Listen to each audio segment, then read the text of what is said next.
For weeks, we've seen bitter enemies at each other's throats, Israel and Hamas. They've battled before, but never for as long as this, 23 days.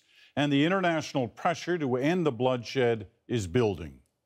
At least 15 Palestinians were killed today at a UN school in Gaza's biggest refugee camp. Israel says it was responding to rocket fire in the area. Hours later, a busy market was hit, leaving 17 people dead. On the Israeli side, its defense forces lost 3 more soldiers. The CBC's Nala Ayed is in Jerusalem tonight. Nala. Peter, by stretching into today, this conflict is now the longest Israel and Hamas have ever had, and it could become the bloodiest. Some of the worst of the violence so far just before dawn today.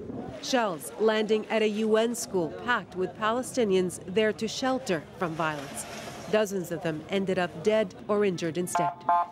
The UN says it's the 6th of its Gaza schools to be struck, and officials are furious, calling it a universal source of shame.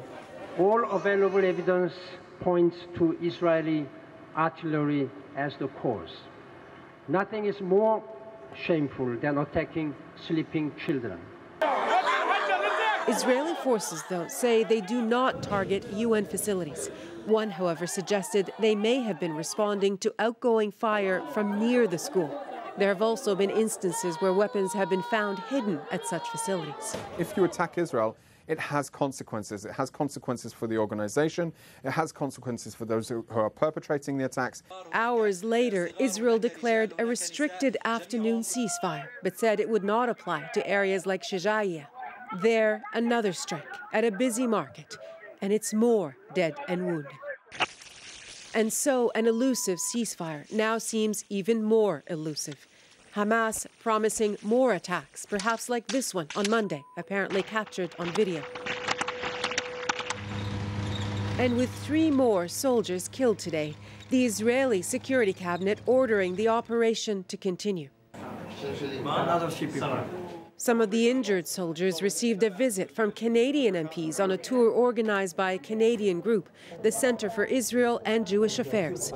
In every previous trip, it's been about the peace process and how you get it back on the rails. This one is about Hamas.